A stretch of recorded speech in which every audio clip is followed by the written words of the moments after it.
Вітаю всіх!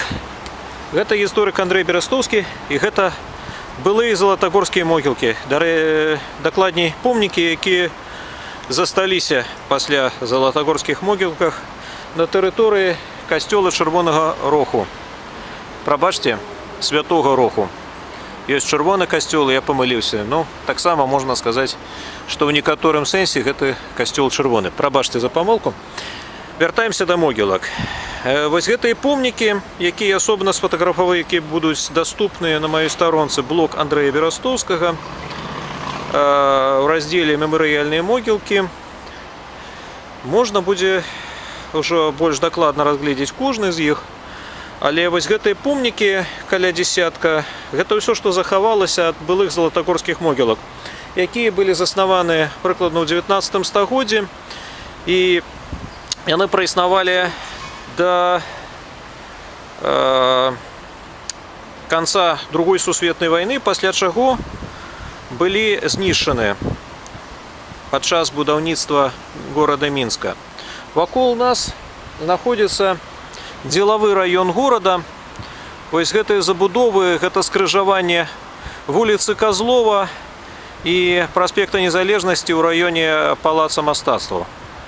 Вось гэтыя помнікі засталіся такім адзіным напамінам. На пачатку залатагорскія могілкі былі каталіцкімі, зараз, потым ужо падчас савецкай улады я больш чым упэўнены, што яны былі змешанымі, таму што ўжо тады хавалі не паводле рэлігійнай прыналежнасці. Ну і зараз гэта ўсё, што ад іх засталося, з надпісамі на польскай мове, некаторыя некропалі. А таксама побач тут яшчэ рэшткі нейкага помніку, які таксама можа мець дачыненне да залатагорскіх могілак, але дакладна вызначыць, што гэта было, зараз цяжка. Тут, як мы бачым, ідзе рэканструкцыя. І вось все, што засталося ад гэтых могілак, як такі маленькі мемарыял.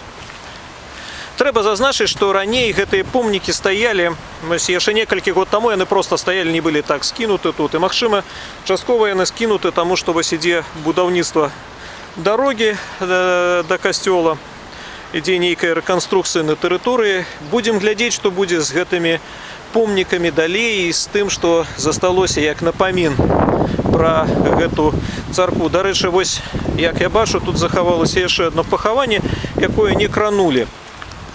І там засталіся яшчэ некалькі могілак бліжэй да тэрыторыі касцёла. Могілкі, якія не сталі кранаць і якія засталіся пасля іх ліквідацыі савецкай уладай.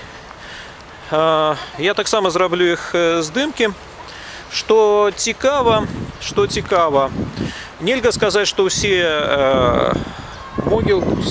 магілы на гэтай тэрыторыі раскаталі ў асфальт, таму што некаторыя магілы проста па савецкай традыцыі эксгуміравалі, перавозілі ў іншае месца, некаторыя пахаванні. Але вось гэтыя пахаванні так і засталіся. Наколькі я ведаю, наколькі мне бачна, вось гэтыя пахаванні былі ўжо тут ось усё жыццё. Хаця, магчыма, гэта і складзеныя помнікі, якія проста так акуратненька склалі. Відэо зроблена гісторыкам Андрэем Берастовскім 15 чэрвеня 2018 года. Са мной быў мой сын Даніл, які дапамагаў мне рабіць фотаздымкі.